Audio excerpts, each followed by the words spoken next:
games themselves very briefly. Dodgers won 5-2. Padre pitchers gave up 9 walks on Wednesday. The broken glove base hit with Cronenworth kind of spelled the difference, opened the door. Padre Stars went 0 for 14 at home plate in that first game. We got a sneak preview of the Padre bullpen day, and Padres got a lot of arms they can use, and we've talked extensively about that.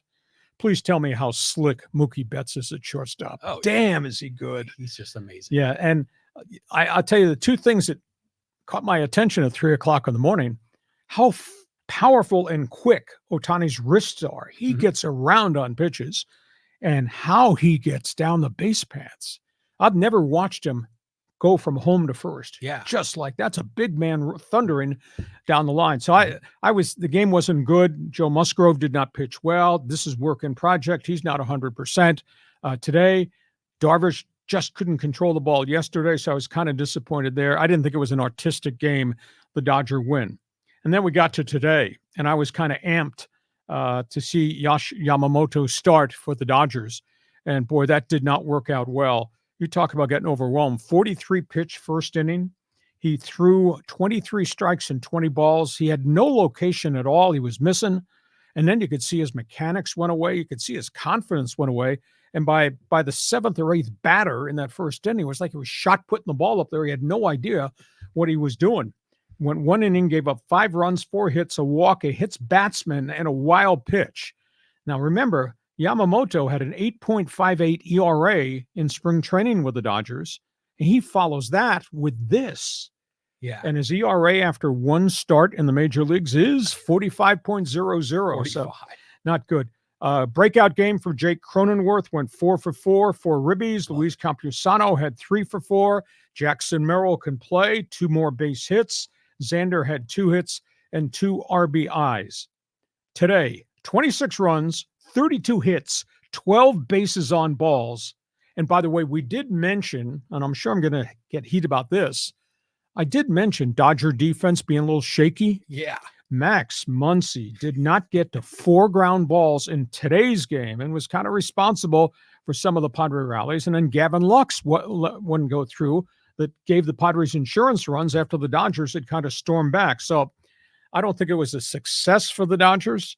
I don't think it was a complete success for the Padres. Yeah, they did split. So your thoughts Wednesday, your thoughts Thursday.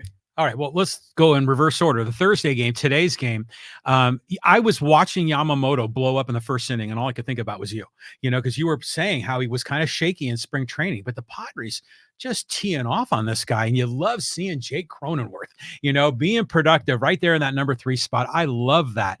And I also love the idea that the Padres kept fighting, and they kept, putting runs on the board, and then the Dodgers would respond, and then the Padres would respond. It is the exact opposite of what we saw last year. And I tend to think once it became a bullpen day, once Yamamoto got yanked after the first inning and Musgrove came out at the top of the third, I say, oh, this is going to be a slugfest. And both teams hit the ball against the bullpen and they beat them up. It only counts as 1 win.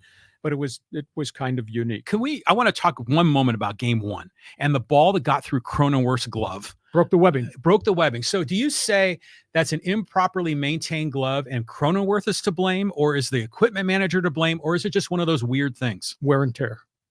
That's probably his favorite glove. He's probably used it since he became a first baseman a year ago. And I mean, I wasn't sure when the ball went by him, did he miss? And then when they did the slow-mo replay, he said, oh, it busted the webbing and went right through. Yeah. So, by the way, he got screwed. That was not an error. That was a rocket shot hit that went through his glove because the glove broke. Yeah, exactly. So, you got to say, if you look at both games, you got to say, hey, for the Padres getting a split, and they could have easily won game 1. And they can play with the Dodgers. I mean, this is great to see. I mean, Mookie and Freddie and Shohei Ohtani are tremendous, but, Muncy, question mark. The other thing about Ohtani and his swing, do you ever notice this? It's Ichiro is similar, where they seem to rotate their hips earlier than most American swingers. And then the bat follows the rotation of the hips. And I think that gives them a lot more, whipping power. Tell you what, you look at that Dodger lineup. I swear to you, every 15 minutes, top of the batting order was there. Yeah. Oh my God. And there's Betts, and there's relentless. Freeman, and there's Showtime, and then there was Muncy. Wow. Yeah, it was. That's brutal. All right, you're a Dodger fan, you're a Padre fan. Jump on board in Fans Forum. Get ready to ask some questions about what you saw. Did you like the ambiance? Do you think ESPN missed the boat? Could have done a lot more journalistically? And you're just responsive where the Dodgers and the Padres are right now. We get to halftime.